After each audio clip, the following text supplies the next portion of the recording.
என்னப்பா சிரிக்கிறீங்க? உண்மையை தானேப்பா சொன்னேன்.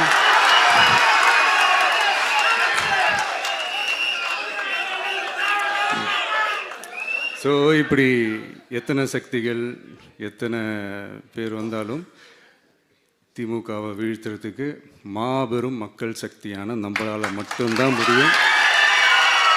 நம்ம டிவிகேவால் மட்டும்தான் முடியும். ஸோ இப்படி இருக்கிற இந்த நிலைமையில் ஏய் விஜய் வீட்டு விட்டு வெளியே வா, ஏய் விஜய் வீட்டு விட்டு வெளியே வா, இப்படியெல்லாம் கேட்கும்போது எனக்கு எப்படி அது தோணுதுன்னா, ஐயோ இவங்க ஒவ்வொரு வீட்டில் இருக்கிற ஒவ்வொரு விஜயும் இவங்க கூப்பிடுற மாதிரியே எனக்கு தோணுது. அப்படிதான் எனக்கு தோணுது. அதனால பொறுங்க பாஸ், வருவாங்க, முறையா வருவாங்க.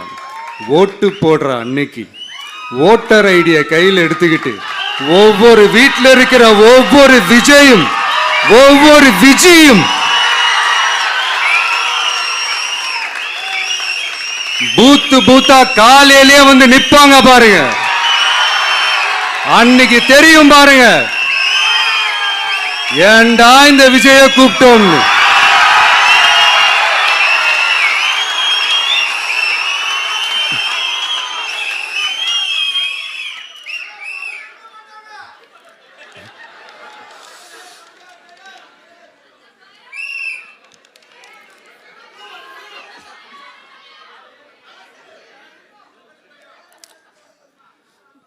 ஸோ இப்படி பேசினா உடனே இவரு நான் சினிமாவா இது அப்படின்ட்டு ஆரம்பிச்சிருவாங்க.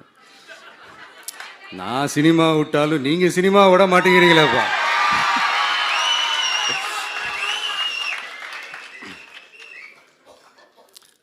அப்புறம் இன்னொரு ரீசெண்டாக அந்த ஒரு விஷயம் போயிட்டு இருக்குல்ல, இந்த கருத்து கணிப்பு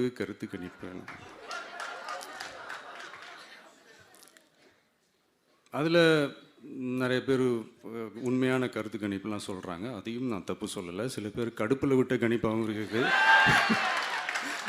அதையும் நான் தப்பு சொல்லலை. இந்த கடுப்பில் விட்ட கணிப்பாளர்களுக்கு நான் சொல்லிக்கிறது என்னென்னா, ஒவ்வொரு ஊராக தெருவாக வீடு வீடாக போய் நீங்கள் அந்த கருத்து கணிப்பு எடுத்து பாருங்கள். ஒவ்வொரு வீட்லேயும் டிவிக்கு இருக்கிறத நீங்கள் பார்ப்பீங்க.